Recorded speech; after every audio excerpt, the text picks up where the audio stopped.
James Jachikwe Enya adwumanye no. O ma wasi eko school. Makacha mo say from day one me back from Punto. Me back for youth employment. Me bring enya adwumanye no. Me wo fasefo na wa na enya adwumanye no. O ma wasi eko school. Ba we e batui e nsohwe. Nam say Sankofu kobo boxing na. Obi on ma put no ring in the mountain and once a year.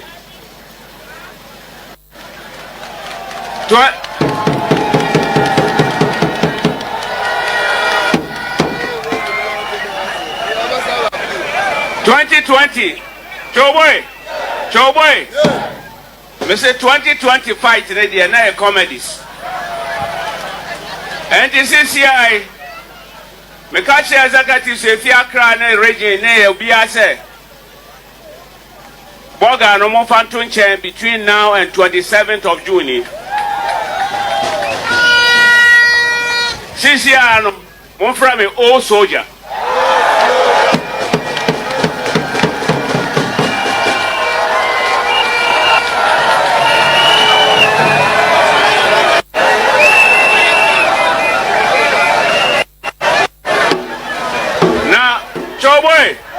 Joe boy.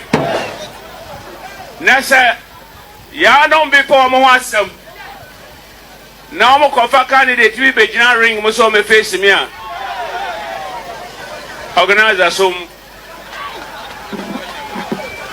Was also the what say.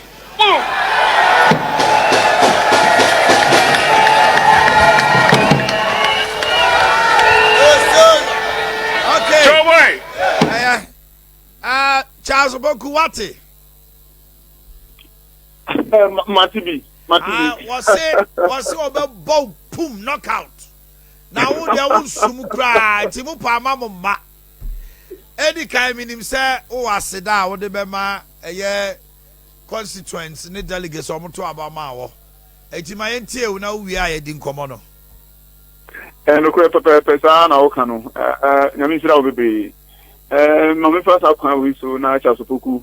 And the premise you call Mintia adofo nyina sing of the agenda no executives no a sing of menina and especially delegator umbeto abano ema miwini no o ma chiro ma bi o yi me se numra na medi won kan na o ma ji metum propope na gidi ogbo mo me se o mu dimi gina metumi akonkoden eni o mu nyina ni party kese ni nyina metumi akonkoden na yetumi age eye seat no every NDC ho no mto mo nya sa agi bi no ma to ma me me do ma se pa na me anso me show mo bo se ni o mu hambo. Okay, na se sia you know Jachi question Joe question also ja also on elections no be winning. What can I say? Oh, my man can say oboa o winning. Charles Opoku NPP, we are taking back the seat. Take me by my words. Nyame adoma ya share campaign as ya anisa. So no go campaign. Enti the ono be kan ono oji bi se ne kra ne honhom be kan ho no. Eno no be kan.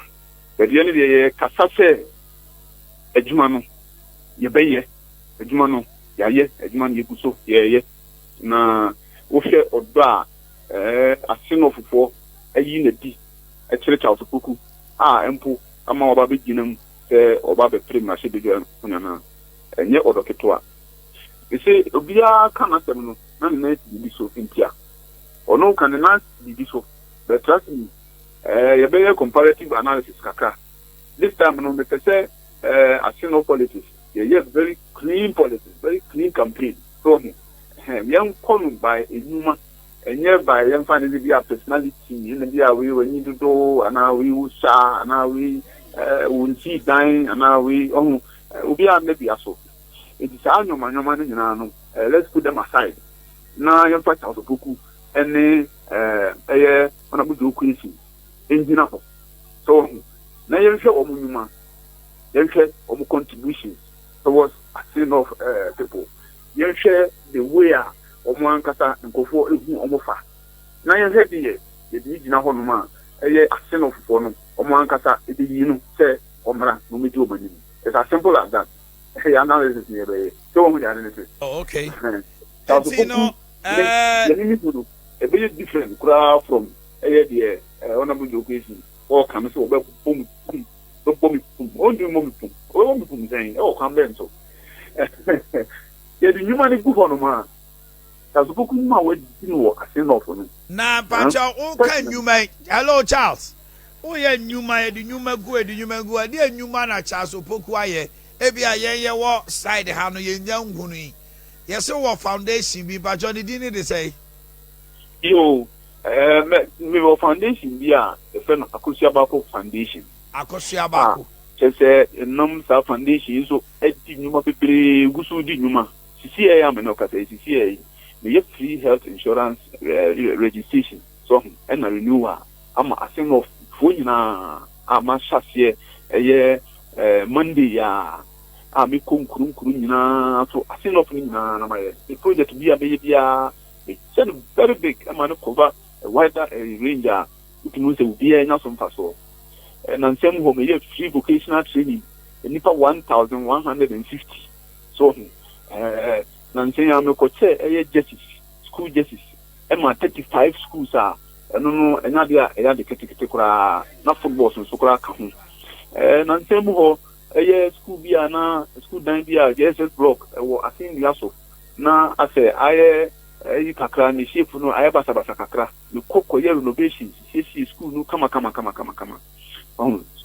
for hospital for na dia ye boa wo mu ayarfo no mu we yo mu fi hospital na sa nyoma no Opoku advantage ba ko amewo over me papa ne say me papa do question and say Opoku me you know if that Assin Bruku ni wo me ho na kite me ho na school so ko Assin of so and stake the Assin of one dey matana chapa na the woman say o hwe me ne honorable question na me yes a me matana ho ana say me wuru da wo ho no onu onya sa exposure no wo ho sa wo share advantage am war within the churches donations am wo ho any schools so and even around the market na dey go for ni mo na omunpo omanya me so faso no omodos pa esi ona bojo question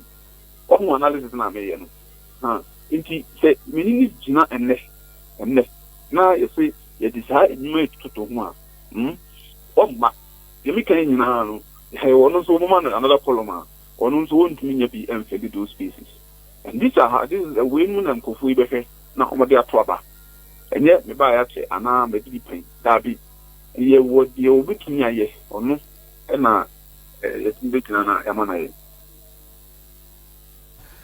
Charles Nyango Bonka ho no mo a why good afternoon okay